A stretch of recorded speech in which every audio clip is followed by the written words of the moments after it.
रहस्य शाम के 5 बजे थे। शिवनगर की गलियां अंधेरे में डूबने को तैयार थीं। राय स्टार और ज्ञान भाई हमेशा की तरह डॉली की चाय की टपरी पर बैठे चाय और समोसे का लुत्फ उठा रहे थे। दोनों हंसी ठिठोली में मगन थे कि तभी टपरी का मालिक डॉली आया और बोला, बस करो बच्चों, अब घर जाओ, रात होने वाली है और मुझे दुकान बंद करनी है। ये सुनकर राय स्टार और ज्ञान भाई अपनी बाइक पर सवार हुए और वहाँ से निकल गए। डॉली ने टपरी बंद की। रात गहरा चुकी थी। वह अपनी चमचमाती लैम्बोर्गिनी में सवार हुआ और घर की ओर चल पड़ा। रास्ते में उसे सड़क किनारे एक लड़की दिखी जो अकेली खड़ी थी। डॉली ने गाड़ी रोकी और उसके पास गया। लड़की ने कम कपड़े पहने थे और वह बेहद खूबसूरत लग रही थी। डॉली ने पूछा, तुम कौन हो, कहाँ रहती हो? लड़की ने हल्का सा मुस्कुराया और दूर एक पुरानी हवेली की ओर इशारा करते हुए बोली, वहाँ। डॉली ने कहा, चलो मैं तुम्हें छोड़ देता हूँ। लड़की मुस्कुराई और कार में बैठ गई। कुछ ही मिनटों में वे उस सुनसान हवेली के पास पहुंच गए। दोनों कार से उतरे। डॉली ने पूछा, तुम यहाँ अकेली रहती हो? लड़की, जिसका नाम काव्या था, ने जवाब दिया, हाँ। फिर उसने रहस्यमयी अंदाज में डॉली को हवेली के अंदर आने का इशारा किया। डॉली जैसे सम्मोहित सा उसके पीछे चल पड़ा।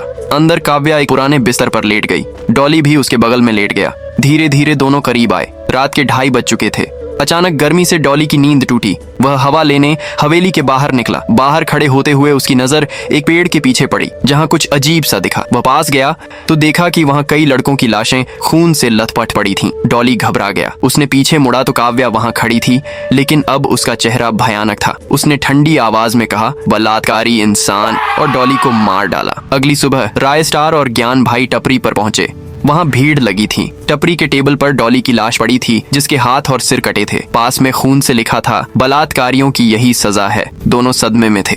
वे दूसरी टपरी पर चाय पीने चले गए। अंधेरा होते होते राय स्टार घर वापस आ गया। ज्ञान भाई ने राय स्टार को उसके घर छोड़ा और वहाँ से चला गया। रास्ता बिल्कुल सुनसान था। तभी ज्ञान भाई की नजर भी उसी लड़की पर पड़ी। वह उसके पास गया, कुछ देर उससे बातें की और फिर उसने भी काव्या को लिफ्ट दे दी। लेकिन ज्ञान भाई को कहाँ पता था कि यह उसकी आखिरी लिफ्ट साबित होगी। अगली सुबह राय स्टार नींद से जागा और घर के बाहर खड़े होकर ज्ञान का इंतजार करने लगा, लेकिन ज्ञान भाई नहीं आया। आखिरकार राय स्टार ज्ञान के घर गया, जहाँ उसने देखा कि वहाँ भारी भीड़ जमा थी। तभी उसकी नजर ज्ञान भाई की लाश पर पड़ी। उसके पास ही खून से लिखा हुआ था, बलात्कारियों की यही सजा है। ये देखकर राय स्टार समझ गया कि इन सबको मारने वाला एक ही इंसान है। उसने इस रहस्य को जानने का निश्चय किया। रात होते ही राय स्टार उसी रास्ते पर पहुंचा। वहाँ उसने देखा कि किनारे पर एक लड़की और एक लड़का आपस में बातें कर रहे थे। फिर दोनों गाड़ी पर बैठकर तेजी से निकल गए। राय स्टार ने भी उनका पीछा करना शुरू कर दिया। आखिरकार वे लोग एक हवेली तक पहुंचे। राय स्टार भी चुपके से एक खिड़की से अंदर घुस गया। अंदर का नजारा देखकर वह दंग रह गया। लड़की और लड़का दोनों एक साथ लेटे हुए थे। तभी अचानक वह लड़की उठी और अपना रूप बदलकर टंग टंग साहुरी बन गई। अगले ही पल उसने उस लड़के की हत्या कर दी। यह देखते ही राय स्टार समझ गया कि वही असली कातिल है। अगर आपको भी इस वीडियो का भाग 2 चाहिए तो इस वीडियो को लाइक करें और कमेंट में लाल दिल भेजें। और वीडियो देखने के लिए धन्यवाद।